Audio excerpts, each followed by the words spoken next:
Ako po si Joseph Baleda, ang DTF operator ng Transfer 8 LCC Legazpi. Ito po ang aming machine na gamit ng 7 araw na may total of 55 meters. Ito naman po ang printer head. Ito naman po ang cupping na may 90% good condition. Proper head clean.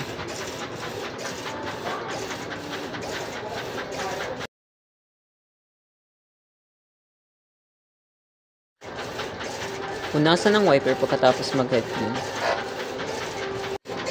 Nozzle test.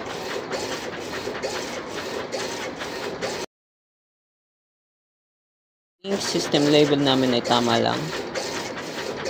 Ang waste tank ay pinalitan nung nakaraang araw. Ito ang AVR.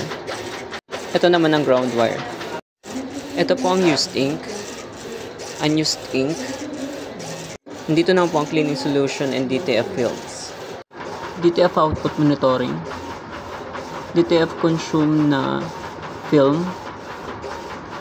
powder, white,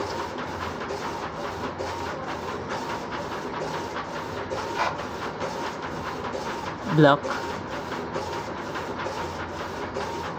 magenta, yellow. Ito naman po ang daily maintenance checklist. Thank you.